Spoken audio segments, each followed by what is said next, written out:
Selamat siang Dewan Juri, perkenalkan nama saya Katarina Jupita Febriana. Saya merupakan siswi dari SMA Tarakanta Gading Serpong. Dan pada kesempatan kali ini, saya akan mempresentasikan mengenai proposal penelitian saya yang berjudul Pengaruh Aktivitas Sekolah Terhadap Fenomena Revenge Bedtime Procrastination pada Siswa SMA Tarakanta Gading Serpong. Yang pertama adalah latar belakang. Dalam keseharian siswa-siswi SMA Tarakanta Gading Serpong memiliki aktivitas sekolah yang padat, mulai dari pembelajaran di sekolah, tugas sekolah, maupun kegiatan ekstrakurikuler. Dari situ, waktu beristirahat para siswa-siswi ini berkurang. Maka dari itu, salah satu cara untuk mengembalikan waktu beristirahat mereka adalah dengan menunda tidur. Fenomena ini disebut juga dengan revenge bedtime procrastination, yaitu suatu keadaan di mana seseorang sengaja menunda tidur untuk melakukan hal yang mereka sukai sehingga waktu beristirahat mereka dapat kembali. Namun, fenomena ini juga memiliki dampak negatif, yaitu yang pertama, berkurangnya waktu tidur, kurangnya konsentrasi, maupun berdampak negatif pada kesehatan mental seseorang. Dari penelitian ini, saya ingin melihat apakah padatnya aktivitas sekolah berpengaruh pada munculnya kebiasaan ini. Lalu selanjutnya adalah rumusan masalah. Yang pertama, bagaimana gambaran aktivitas sekolah serta tingkat terjadinya fenomena revenge bedtime procrastination pada siswa-siswi SMA Tarakanta Gading Serpong. Yang kedua, apakah terdapat pengaruh antara aktivitas sekolah dengan fenomena revenge bedtime procrastination pada siswa-siswi SMA Tarakanta Gading Serpong.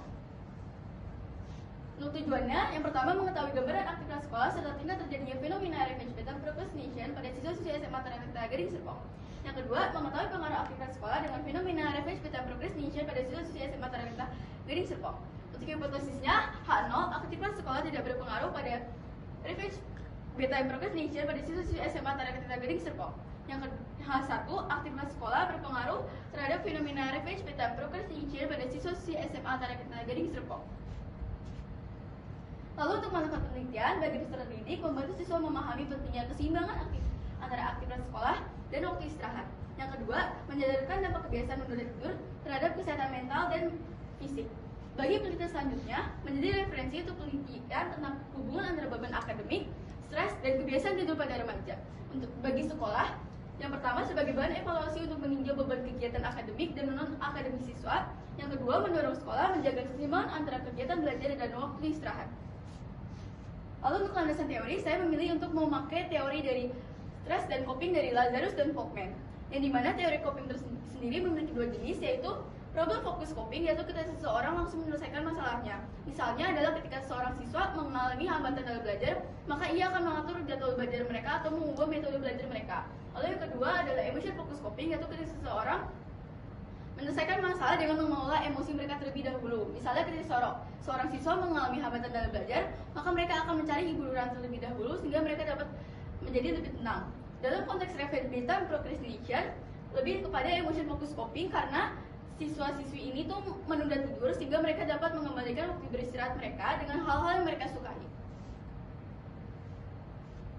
Untuk kerangka berpikir, aktivitas sekolah yang padat dapat menyebabkan tekanan akademik mereka meningkat, sehingga mereka menguranginya dengan menunda tidur mereka dan melakukan kegiatan-kegiatan yang mereka sukai sehingga waktu beristirahat mereka dapat kembali. Lalu dari penelitian ini juga saya ingin melihat apakah padatnya aktivitas sekolah memiliki pengaruh nyata terhadap fenomena revenge bedtime procrastination. Yang selanjutnya adalah metodologi penelitian. Yang pertama, lokasi dan waktu penelitiannya terdapat di SMA Tarakanta Gading Serpong. Waktu pelaksanaan disesuaikan dengan jadwal sekolah dan pembimbing penelitian. Lalu yang kedua, jenis penelitiannya adalah penelitian deskripsi kuantitatif. Untuk alat dan bahan terdapat kuesioner online berupa Google Form, laptop atau smartphone, aplikasi pengolah data berupa Microsoft Excel. Berikut adalah cara kerja penelitian saya. Untuk kesimpulannya, dari penelitian ini saya ingin para siswa-siswi ini dapat sadar betapa pentingnya mengatur jadwal belajar mereka. Lalu bagi sekolah saya untuk mengevaluasi beban kegiatan akademik siswa sehingga performa belajar dan kesehatan mental siswa dapat terjaga. Berikut adalah sumber-sumber yang saya gunakan.